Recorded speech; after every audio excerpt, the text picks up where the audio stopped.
Friends and subscribers, you're seeing a photo of a visitor to the Tiananmen Massacre Museum in Hong Kong.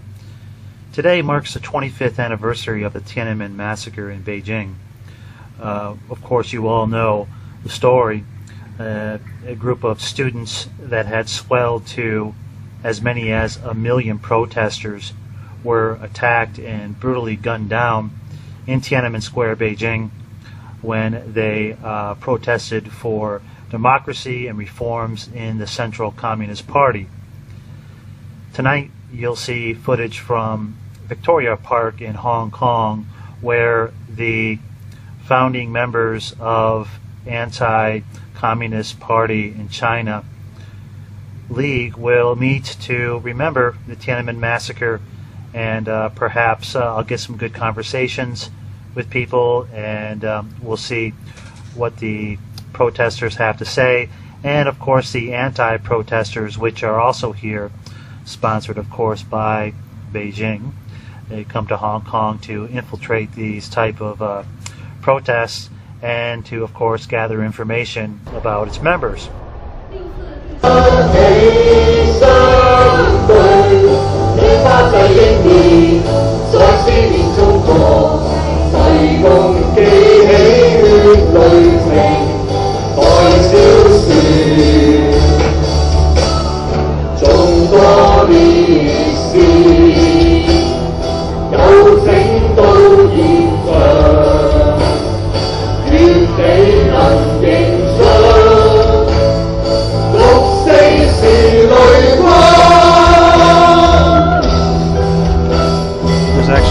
People here than I expected. There's thousands. They filled the whole park, Victoria Park, and then now they have people that are overflowing out into the walkway and all the way back, stretching quite a ways. I would say that it's been completely peaceful gathering of protesters, and the event. I'm doing a video tribute now with some of the survivors of that day. Many parents and students and innocent bystanders on buses, bikes, and so on, going back and forth from work or school, got injured or killed, and many of the people that were involved with the event are still missing today. They got disappeared, so to speak. Over the weekend there's been several marches and protests, and the gatherers on each side of the equation, so to speak, those supporting the regime in Beijing and those that have protested against communist aggression and the events that happened, including Tiananmen 25 years ago today. There's been a lot of battles back and forth, but tonight it looks like there are mostly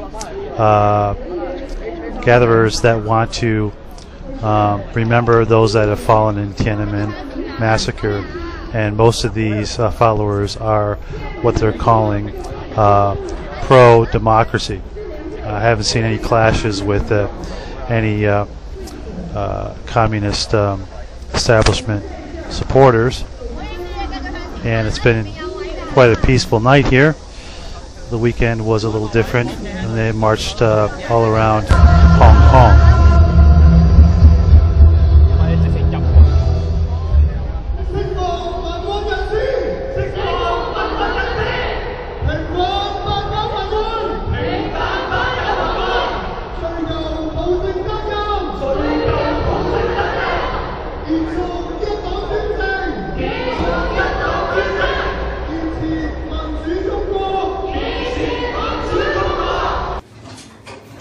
So how long has the museum been open?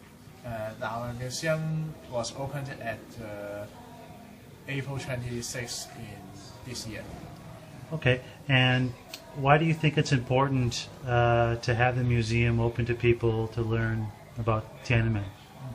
Firstly, it is because Hong Kong now is under the authority of the PRC government, and it means that the June 4th Museum is the only museum about June 4th massacre in the pictorial in China.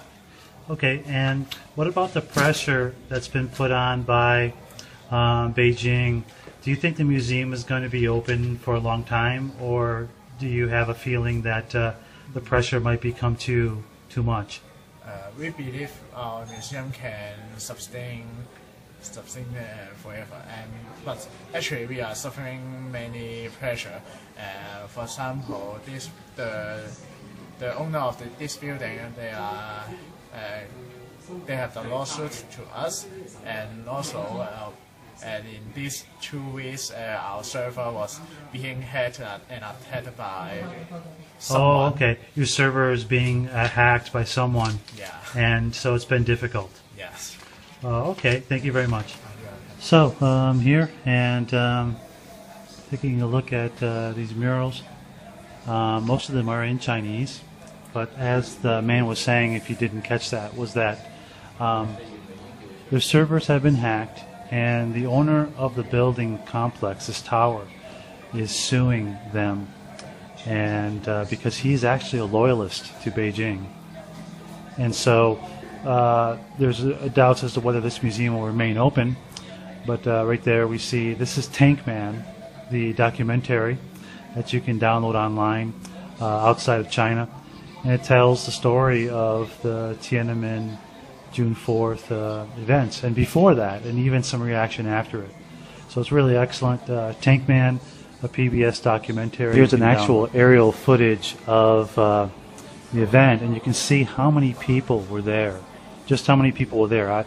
Now in my videos I showed you Tiananmen Square a bit, and even on the weekends there's nowhere near this many people. I mean, it stretches all the way around the building. There's a film area where mainlanders and Hong Kong residents alike can watch documentaries and educational movies on the Tiananmen event. We were allowed to film at the modern Jiangsu Dadao factory. Here, top-quality bed linen is woven for clients from Russia and the Far East to the United States.